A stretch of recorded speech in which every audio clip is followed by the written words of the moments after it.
Hi everybody, I'm Jared Pike. This is Shell Point Today for Wednesday, June 12th.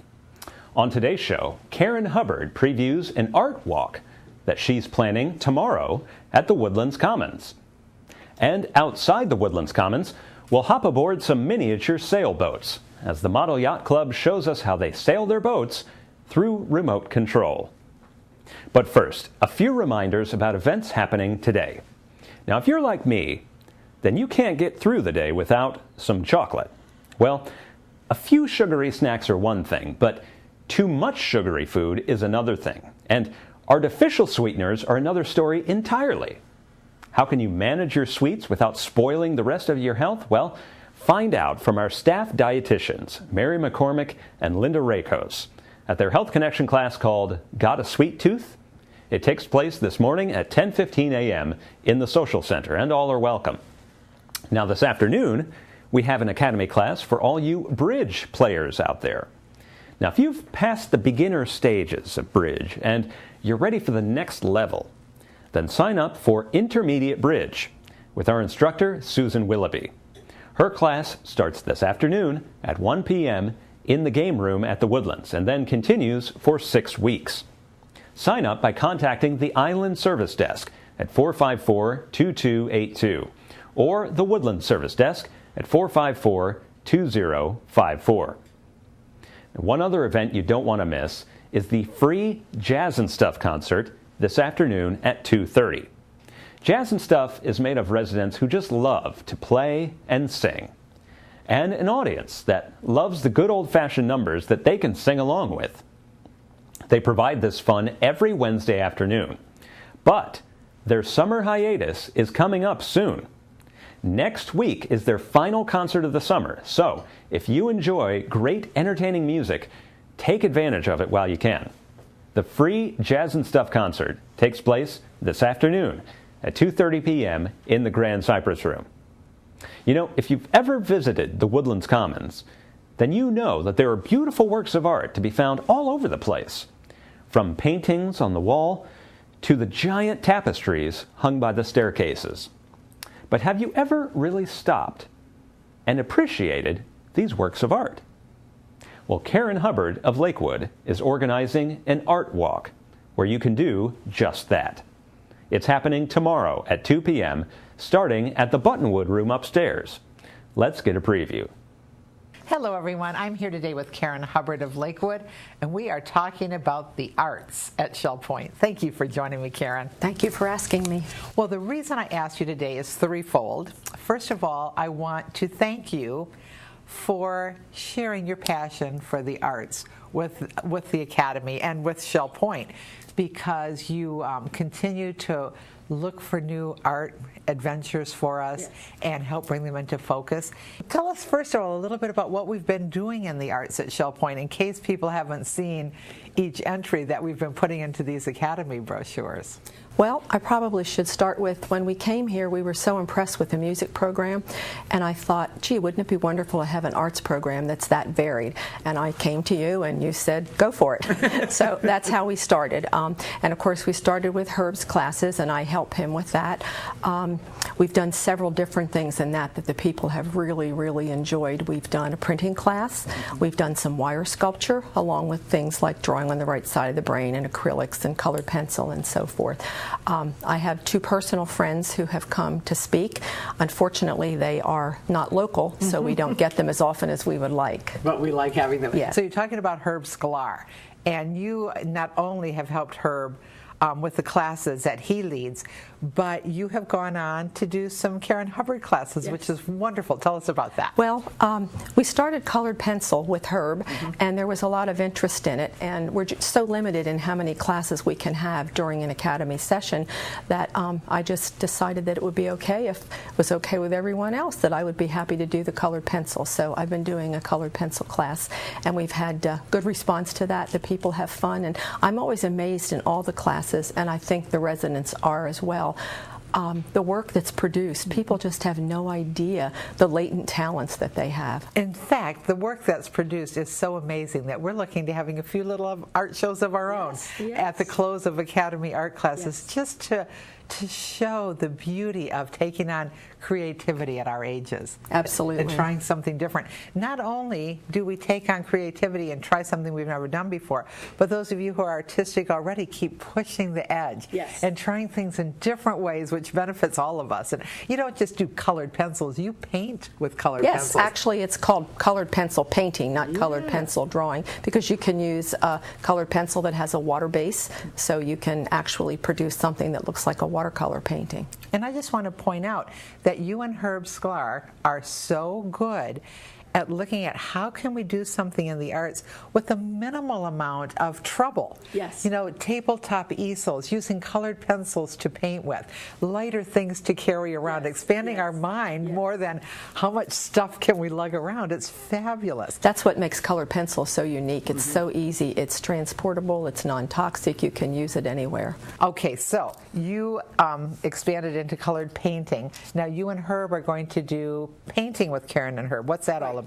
Well, so often people are in a class or a series of classes and they never have an opportunity to finish all the pieces that they've started, because most often people will do more than one piece in a 6-week series. So this will be an opportunity for those people, or anyone that has a piece of art just hanging around the house that they've never finished for whatever reason.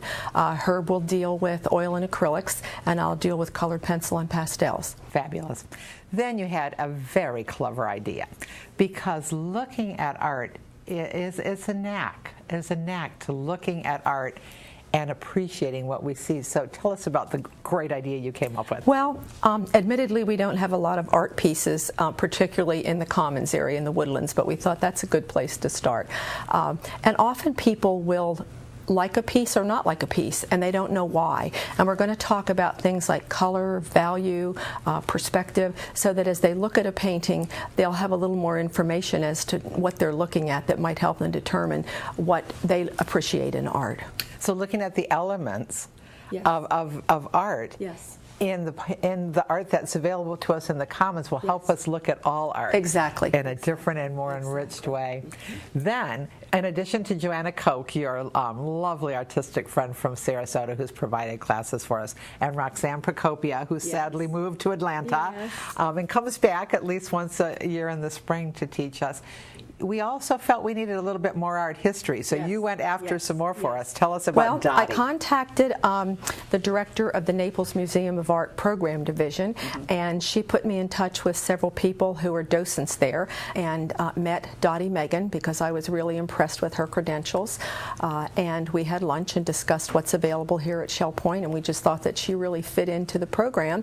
And she's been for 2 Academy programs, I believe, or 2 Academy sessions, and she'll be back this time too. And I'm very excited about what she's doing this summer. The Academy is having a nice focus the month of July on America.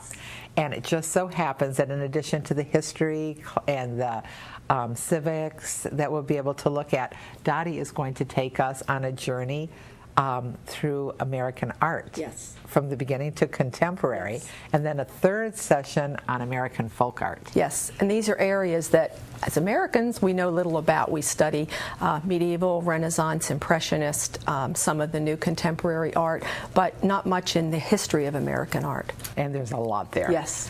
Well, Karen, I thank you so much on behalf of all of us, because it's never too late. Absolutely. To enjoy art. Yes. Thank you. Thank you. So please look in your Academy brochure or online at www.shellpoint.net at the various offerings in the Academy brochure. Take a chance. Explore your creativity with nice people like Karen Hubbard, Herb Sklar, and more. All our stories today center around the Woodlands Commons, and for our next story, we head outside to the Woodlands Commons Lake, where every Wednesday you can witness a sailboat regatta in miniature. These model yachts are easy to assemble, and once you get the hang of the controls, sailing them isn't too difficult either. And of course, you can always customize your boat to make it your very own. We talked to the sailors of the Shell Point Model Yacht Club.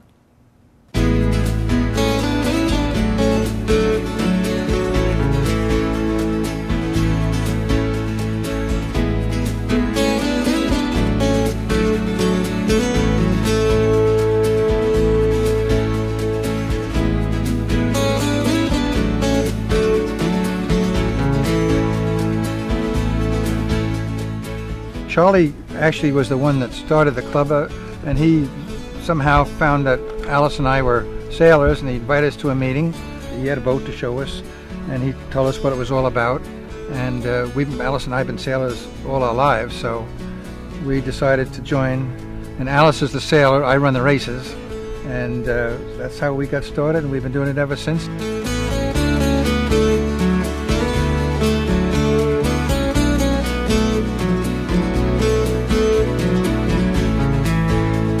Well, I came to Shell Point a little less than a year ago. I had sailed one of these boats before, but I saw this club, and they're all good sailors, so I decided to join and learn from the competition. This is a Victoria. It's a little over 31 inches long. Has a nice keel on it. I bought this all assembled, so well, this boat is pretty much a stock boat, although I did put in a lighter mast and booms. Most of us have performance sails, and we've changed the mast and the booms to get more speed out of the boat. So you can kind of customize it. You can customize it. Well, I can build a boat easy in a week because I've built about 15 of them so far. A screwdriver, scissors, glue, and follow directions. The directions are very clear, very nice. Now inside the boat you have controls, and this particular arm pulls the sails in and out. And there's a servo that does that. And there's a servo in the back that moves the rudder with this arm that comes back here. So you basically just have two controls. There's one switch for the rudder and one switch for the sails. Both sails move together. So it's not too complicated. Not too complicated. It's the sailing part, and rounding the ducks, that's the complicated part. Good course with the ducks out there. We use them as marks. And you learn very quickly not to hit the duck because the beak holds on to you. When the boat's coming towards you, left is right and right is left, so that takes a little getting used to. If you were on the boat, naturally you can feel the wind and you know which way to turn, but when they're half a mile down the pond there, you have to kind of guess at it.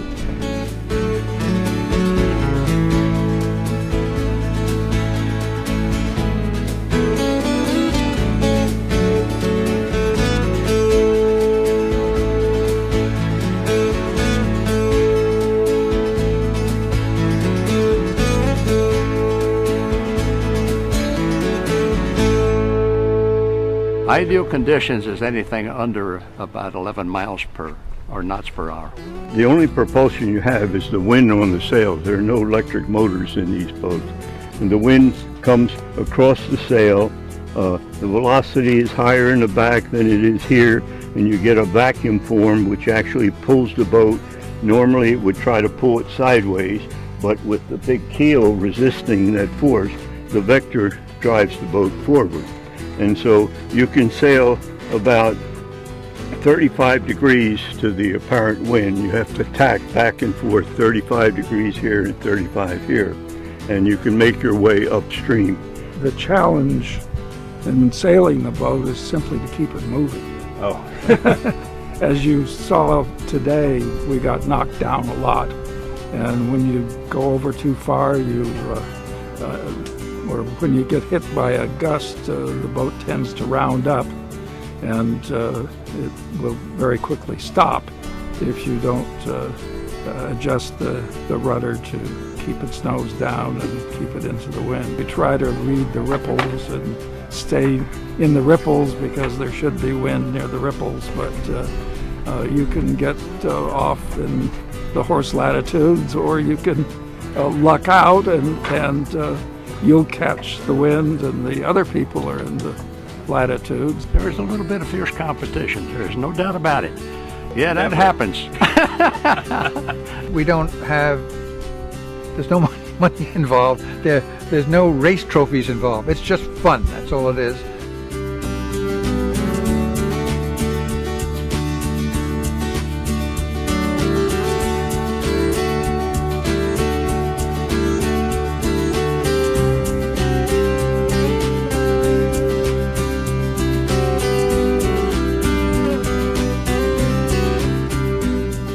We try and have 5 races a session, and normally we have 2 classes. Some of our members never owned a boat in their lives before they joined, so and some of them, like Charlie, sailed all his life. Alice and I have been married 60 years.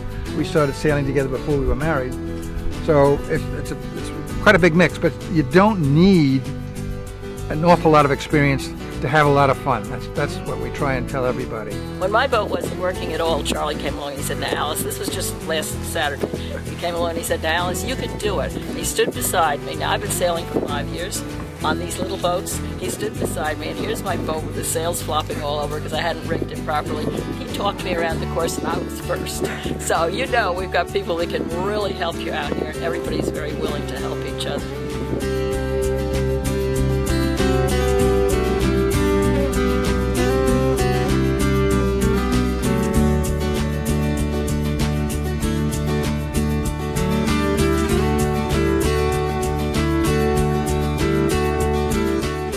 Wednesdays and Saturdays, we start our race at 10:15 and we're over by 11:30. What we would like to have is people come down and just watch us. We have extra boats. We could lend people to just sail around and get the hang of it, and maybe they'll be interested enough to get their own boat. We're informal, we have a lot of fun, and that's what it's all about, really. I think it's a real diversion. It's like any boat. You always can think of something to do to it to make it perform just a little bit better. I've been sailing since I've been 5 years old. To me, it's fun. I enjoy it. When you're sailing, you don't have to worry about anything else. We're a fun club, and we'd like to have more fun people join us. It's time now to cover all of today's happenings, followed by your Academy News, menus, and Village Church connections. Hi everybody, it's Wednesday, June 12th, and we're here with this happening segment of Shell Point TV. I'm Bev Chandley, and this is Suzanne Savada. We're going to go over your activities here at Shell Point today. At 7:45, we have the Men's Bible Study Group gathering in the Osprey Room on the island. 9 o'clock, we have Round Robin Men's Doubles Tennis. That's down at the Woodlands tennis courts. Also at 9 o'clock, we have Watercolor Group with Phil Hilton in the Art Studio. 10 o'clock's the time the Ladies' Bible Study will be gathering in the Osprey Room. 10:15 is the time for the Health Connections class. Got a sweet tooth? They meet in the Social Center. Sign-up is required for that event. 10:15, the Model Yacht Club will be sailing their boats at the Woodland Commons Lake. 11:30, we have a Health Connection Specifics in Strength Training. That'll be in the Health Club, and that is currently full. That's the morning lineup. Here's Suzanne with the afternoon. Thanks, Bev. We'll start off the afternoon at 1 o'clock with chess being played in the Library Lounge on the island. At 1:45, we have a Health Connections program, Balance and Mobility Training Level 1 in the Health Club on the island. At 2:30, Jazz and Stuff will be playing in the Grand Cypress Room at the Woodlands. And at 3 o'clock, we have a few activities. We have Bible study meeting in the community room of King's Crown. We also have a Pilates Stretch Health Connections in the Health Club on the island. And we have the Memory Care Group meeting on the 3rd floor craft room of King's Crown on the island. Sign up is required. Then we'll move to 4 o'clock when the Lilly & Company Jewelers will be in the Egret Room on the island for the weekly jewelry service. At 4:30, indoor bocce will be played in the Health Club on the island.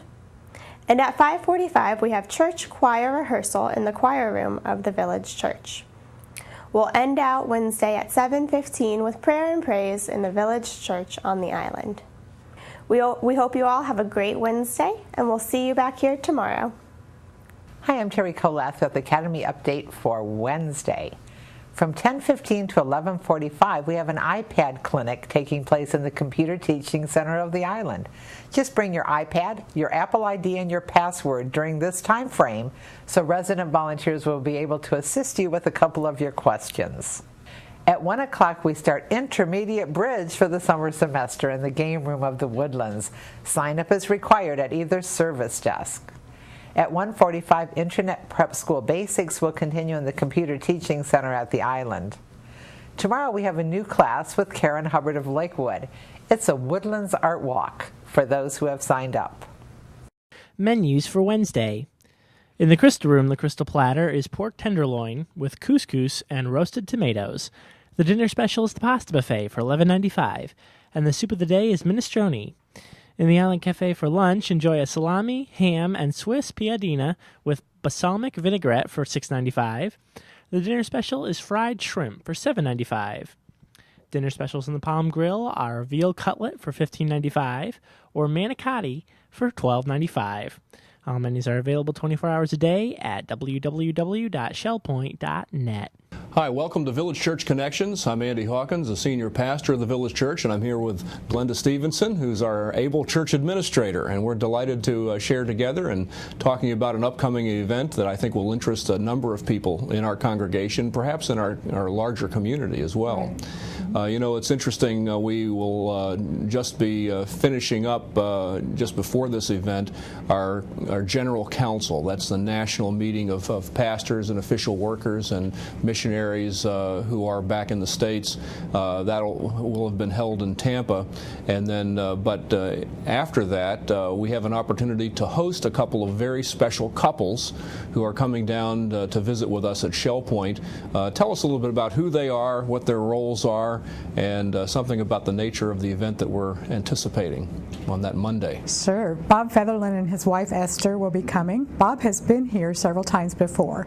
He serves as Vice President of International Ministries, so he oversees all of the worldwide work around the world that the Alliance is participating in. And his wife Esther will be with him as well. And then there's another couple, Kenneth and Sarah Lou, who will be joining them. They have been lifetime of ministry with the Alliance, and now in their retirement years, they are volunteering their time to connect with retirees and try to help retirees stay connected with what is happening in the Alliance. And it's a very important ministry. So the four of them will be coming down to meet with us, give us an update as what's going on around the world, and we're looking forward to that. Yeah, I've always appreciated Bob Featherland and his ministry over the years that I've been associated with the Christian and Missionary Alliance. He is an encyclopedia of everything that's happening with respect to ministry globally, and I think not just in the Alliance. He has his finger on the pulse of things that are happening with other Christian organizations. It's fascinating. He's just one of a very few people that I think you could talk to about their domain, their subject matter, and they pretty much seem to know just about everything about it. So you could say, well, what's happening in the Philippines? And he would know it. Or what's happening in, let's say, North Africa? And he would know it. And he would know how to support those kinds of people, what the issues are, what the concerns are, how to pray for them. It's been very exciting to hear his reports at council and when he visits churches as well. Yeah, for those of us that know Bob, we know that he's very purposeful, he's very strategic in how he plans and how he approaches our ministries around the world. And as you said, we work with a lot of other organizations. That's right. So he is hands-on with a lot of those folks, knowing what's going on, and it's a real privilege to be able to spend some time with Bob and hear from him what's going on in his heart and then around the world. And to see the Lou's come down and want to spend some time with some of our retirees. In particular, we have a significant number of official workers with the Christian and Missionary Alliance who perhaps don't have the opportunity to go to some of those larger meetings like General Council or to the district conferences like they perhaps used to, and it's easy to sort of feel out of the loop. But this is another opportunity for them to stay connected and to find that they really do have a place of involvement in the ministry of the denomination, isn't it? It is. Yeah. It is. So we invite everybody 1:30 on Monday afternoon to come and be a part of this. We'll be meeting in the social center. We'll just spend some time fellowshipping together and trying to hear a little bit more from Bob as to what's going on around the world. That's exciting. Well, we're delighted to be able to share that time with Bob and Esther and then the Lou's as well, and hopefully we'll be able to spend that time with you. So please come on Monday 1:30 in the social center to hear an update on all the things that are going on all across the globe with respect to Christian ministry. So we're looking forward to that. Thank you for joining us for Village Church Connections. We're glad you joined us for today's show. Tune in tomorrow as we look forward to Flag Day by talking about the flags of Shell Point. We'll also learn a new art form, pin weaving, which can help you create beautiful works like this. Until then, this is Shell Point Today for Wednesday, June 12th. I'm Jared Pike, and from all of us here at Shell Point TV, we hope you have a great day, and we'll see you again tomorrow.